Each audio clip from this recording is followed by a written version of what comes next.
What's going on, my PT peeps, my Walking Dead family, and my fighters? I'm One Eyebrow, also known as PT. Don't know if I'm winking or I'm blinking, but I'm definitely thinking about Warrior Nun on Netflix. I made a video talking about it earlier. I want you to check it out. And in the previous video, I only watched half of the season.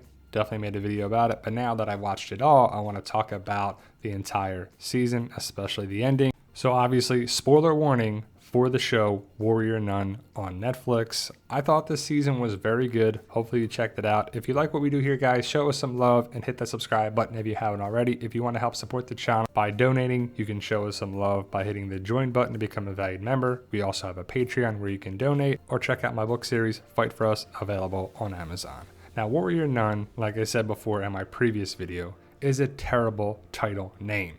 I'm like, Warrior Nun? Are you serious? But a person in the comments recommended the show, checked it out, and I was pleasantly surprised. It's a pretty good show. It's got a lot of stuff going for it.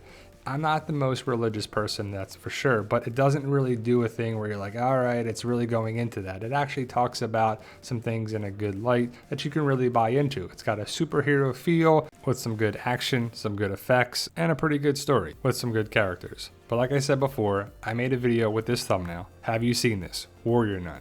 And I only saw half of the season when I made that video. And oh man, the last half of the season, there's 10 episodes, and it's one of those things where you're like, wow, the twists and turns. It starts off one way and it ends in another. And there's some major twists and turns. Again, if you haven't seen the series, spoiler warning. But Ava is a character that I like, and she reminds me a lot of Ellen Page, which is a good thing because I like Umbrella Academy and a lot of stuff she's in. She's kind of funny, she's kind of sarcastic, she's kind of witty, and it's a nice difference to the show.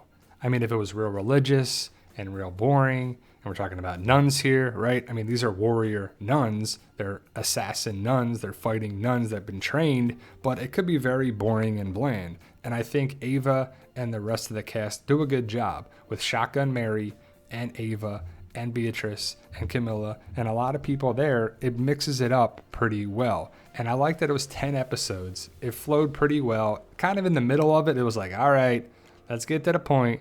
We know she's going to join them. We know she's going to do this because she's pretty much the chosen one that can really do things here. But it's a pretty good story, especially with Father Vincent. Don't worry, we'll get to that in a second. But to me, it's got a lot going for it, if you can buy into the story. Some people don't, some people won't. And again, the title is terrible. I think it should have been called The Halo because it would have made more sense because of the halo that makes the Warrior Nuns. But I like the idea of kind of like heaven and hell and superheroes and powers and what's going to happen and some twists and turns, and it's pretty cool. And I have to say that Beatrice is a good fighter. It's probably a stunt double, but I like that character, and I like all of them actually. And that's what a good show and a movie does. You have a cast of characters, you have roles, you have basically the personalities of these people and the specialities of these people that bring a lot to the show. You have the funny one, you have the tough one, you have the smart one, you have the tech person, and everybody has their different roles. You know, not everybody watching is going to be an Ava or a Mary or a Camilla or a Beatrice or a Lilith. You know, it's pretty cool that you have different parts and different roles.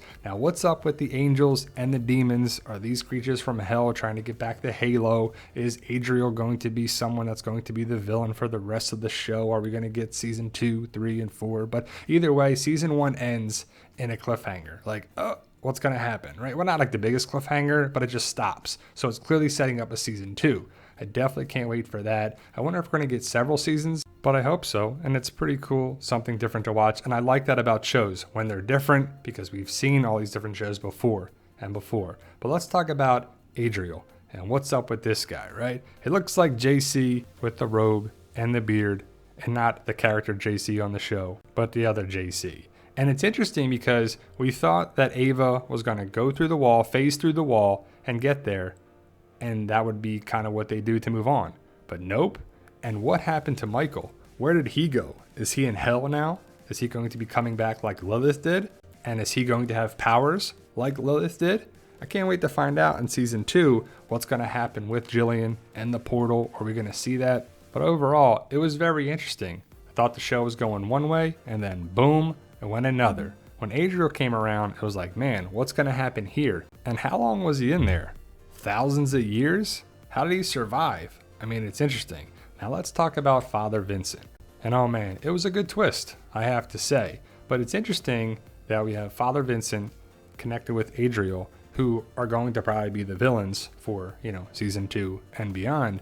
But it's interesting that Ava came up with the plan, and I only watched it once, so I have to watch it again. But did Father Vincent have any idea that they were going to do this? Was it the plan all along to get him out? And then what? And did anybody else have a zombie feel with these people were possessed and they were coming after the nuns? It was pretty interesting. And the fight scene with the nuns and Adriel was pretty awesome. And I like the idea that they were like, nope, we only had to wait 7 minutes. Dun dun dun. And then they're ready to fight. And then it's over. See you in season 2. That's interesting, right? It's a good enough cliffhanger that we're going to see a fight scene. Should be the start of season 2. And I'm excited for that. I'm not sure when they can start filming and all that stuff. But Warrior Nun, to me, it's a terrible title that's probably, putting a lot of people off. But it's a good show, and I recommend it for sure on Netflix. It's something that's different, and I like that about it. But let me know your thoughts. Post your comments below, and definitely recommend any other shows for me on Netflix or Amazon Prime or anything like that. But let me know your thoughts. Post your comments below. Are you excited for season 2 of Warrior Nun? Thank you guys for watching. Stay safe, and we love you guys.